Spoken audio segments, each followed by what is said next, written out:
जय श्रीराम मित्रांनो, हा माझा पहिला शॉर्ट ब्लॉग आहे. आपण आज आलेलो राजस्थानला पुष्कर इथं आणि आमचा प्लॅन चाललेला खाटू श्यामला जाऊ, पण यांच्या नशिबात नाही.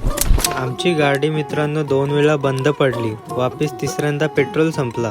परत पेट्रोल एकाकडनं मागून आम्ही पेट्रोल पंपपर्यंत पोचलो नाही. वापिस धक्का मारत तिथपर्यंत आलो. म्हणून बोललो यांच्या नशिबातच नाही. शेवटी आमचे मामा सांगत होते की आज जाऊ नये खाटू श्यामला, आज गपचूप पुष्कर फिरू. पण नंतर विचार केला, जय श्रीराम बोलून निघलो, काहीतरी होईल बरं. आम्ही ठरवलं की रूमवर जाऊन आता कपडे बदलू आणि मस्त पुष्कर फिरू. पण यांना पुढं जागा असताना पण मागं बसायचं आहे. गरिबांची मस्ती बघून असं वाटतं यांना कुठं न्यावा पण नाही. नंतर जारांगे पाटलाचा पोऱ्या मला सांगतो तर आपले मागं बोलतं 7:30 लागले बोलतं. मी बोललो कुठं लागले? तो बोलतं ही बघ कशी आपले मागत लागले बोलतं, काही आपल्याला सोरे नाही. ब्लॉग आवडला असेल तर लाईक करा. Part 2 is coming.